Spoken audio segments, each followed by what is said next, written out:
Hi అండి. మనం బెండకాయ చేయబోతున్నామండి. దాంట్లో ముందుగా బాండలు పెట్టి బాగా ఆయిల్ కాసిన తర్వాత ఆవాలు మెంతులు వేసి ఎండుమిర్చి పొడి వేసి అవి బాగా చిట్టపట్టలాడిన తర్వాత ఎర్రగడ్డ వేస్తానండి. ఎర్రగడ్డ బాగా వేసిన తర్వాత ఎర్రగడ్డ టమాటా ఎర్రగడ్డ వేసిన తర్వాత బెండకాయ వేసి బాగా వేయించాలండి. అంటే బెండకాయ వేయించితే బాగా రుచి వస్తుందండి, టేస్ట్గా ఉంటుంది. ఇవన్నీ వేసిన తర్వాత బాగా వేయించాలండి.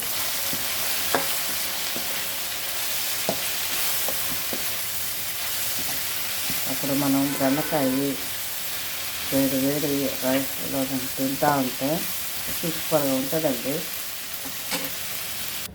ఇదండి బెండకాయ కర్రీ ఉడకతా ఉందండి.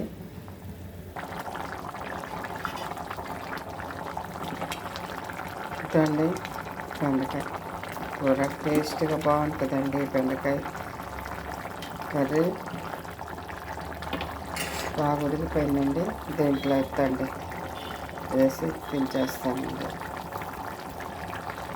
వేడి వేడి అన్నంలో ఈ బెండకాయ వేసుకొని తింటే సూపర్ టేస్ట్ అండి. నచ్చితే లైక్ చేయండి, షేర్ చేయండి, వాచ్ అవుట్ చూడండి, సబ్స్క్రైబర్ చేయండి.